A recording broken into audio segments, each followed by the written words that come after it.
What's going on, dudes and dudettes? So yes, if nobody saw my short earlier, a lot more people did see this short compared to my ones the day before. But yes, the quarterback Julian Juju Lewis, who's committed in 2026 to USC, the quarterback, has decided to reclassify to the 2025 class. So like I said, we've been talking about this for quite a bit now, that just waiting for it to become official, and it looks like it has been. So yes, he will be on campus pretty soon, at least a year sooner. So that's cool, and I'm pretty sure by then, hopefully Miller Moss does good enough to where he can already head off to the NFL, because I think even around that time, he might still have another season.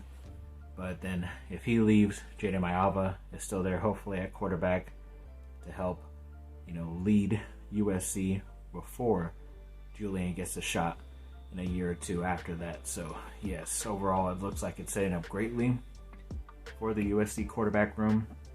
Hoping this all goes as to plan. I know there are times where it has not, especially with these high profile quarterbacks coming to USC, but yes, hopefully this guy will be the one, and hopefully everything goes as to plan, as I said. And I know even if you look at 247 Sports rankings of him now against the 2025 quarterback group, I think in that one he's ranked number 4.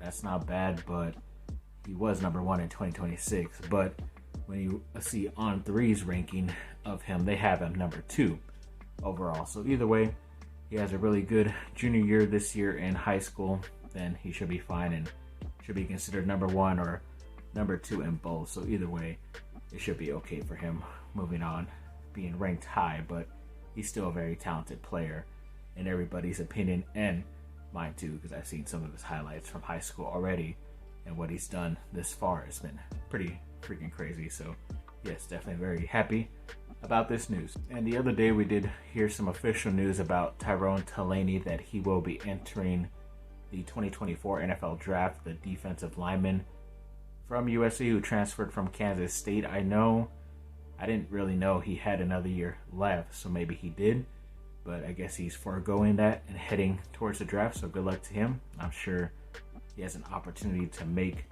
a roster, at least a practice squad right away, so good luck to him.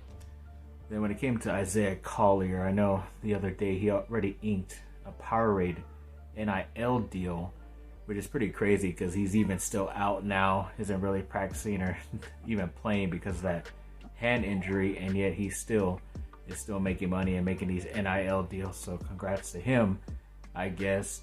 And then PFF put out a stat saying that there are only 3 quarterbacks that had a 90-plus graded season while they're in college.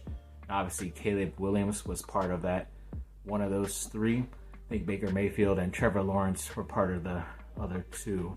But yeah, either way, it's obvious that Caleb has the talent to be able to play in the NFL, so definitely looking forward to that.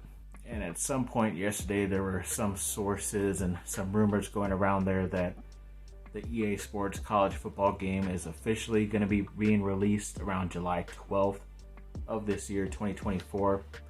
Those are obviously rumors, but nothing had been made official from EA Sports, and even before EA Sports made an official announcement later that day, the College Football Playoff Association, or College Football Player Association, said that they were planning to boycott the game whenever it did come out, because they were still upset at the fact that they were only offering players $500 to have their likeness in the game, and then also not giving the players any royalties, that if the game made a certain amount of money, they weren't gonna give it back to the players, which I think was already set in stone before.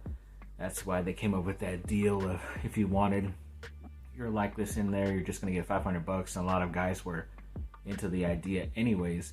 They didn't really care about the royalties, but either way, I think most of them wouldn't mind anyways, and just accepting that nice $500 check. But then later in the day, EA Sports did confirm that the game has no release date at this moment, and that July 12th date is not official.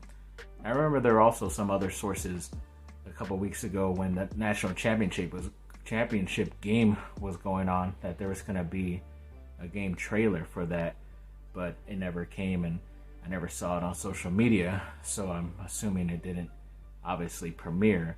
But I guess once again it might be coming from the same source that's been putting out all these rumors and everything like that, so maybe we should not be trusting whoever this person is, because they're obviously getting their information all mixed up and wrong. The Lakers had a nice victory on Monday against a team ahead of them in the standings in Oklahoma City Thunder. At home, they were able to beat them 112-105. Anthony Davis had 27 points and 15 rebounds.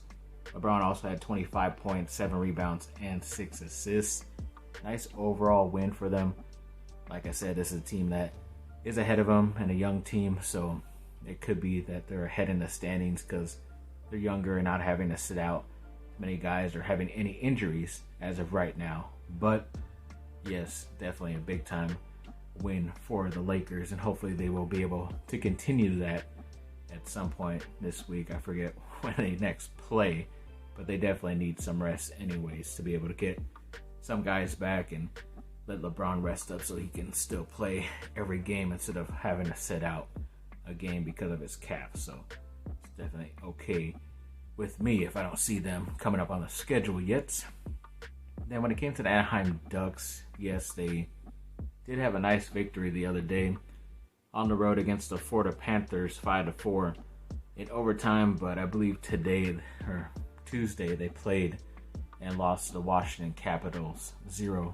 So yes, you got up one.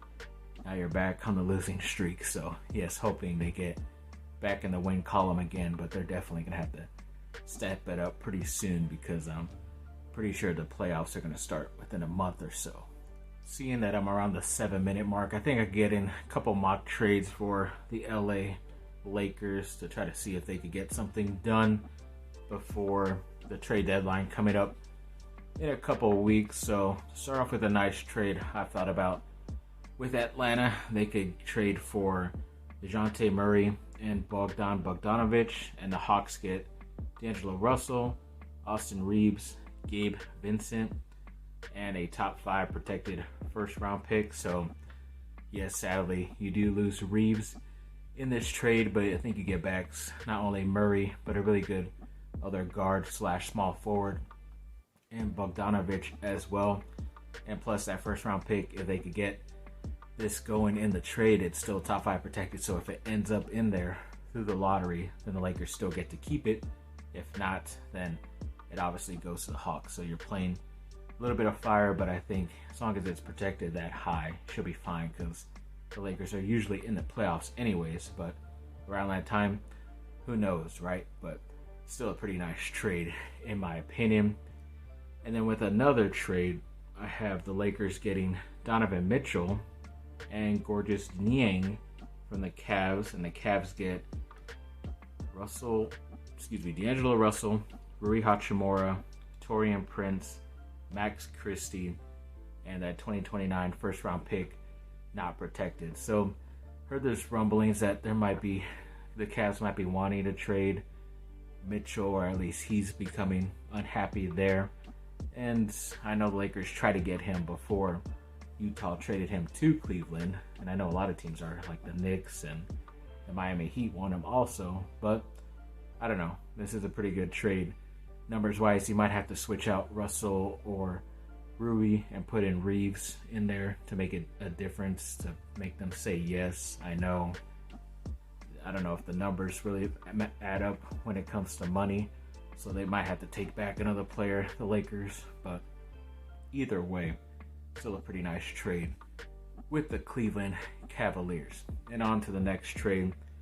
I have the Lakers getting Bojan Bogdanovic and Monte Morris from the Pistons, and Detroit gets D'Angelo Russell, Gabe Vincent, Max Christie as well.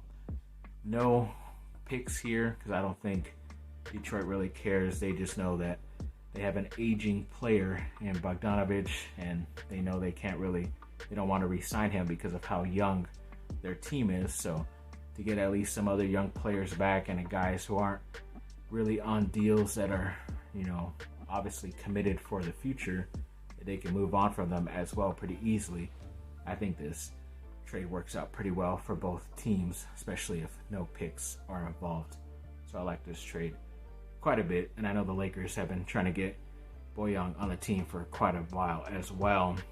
And then in this one, the Lakers get DeMar DeRozan from Chicago, Tyus Jones, and Daniel Gafford from Washington. The Bulls get D'Angelo Russell and Rui Hachimura. Wizards get Gabe Vincent, Taurean Prince, and Jackson Hayes. And I'm pretty sure you don't have to put out a first-round pick.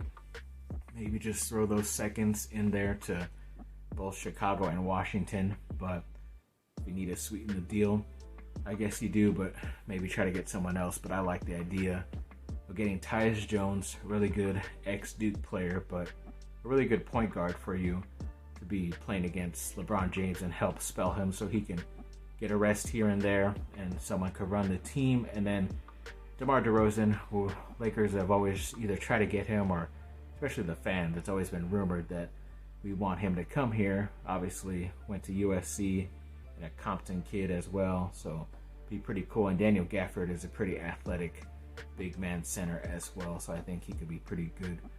Also, you just never know if these teams are going to be willing to bite on mocks like this, but that's why it's a mock, because it's usually, from my opinion, and yes, a lot of these trades still worked out money-wise, but when it came to real life, it probably doesn't work. But we'll see what ends up happening in the near future with the Lakers and an NBA trade deadline.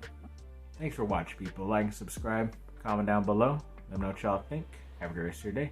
Bye.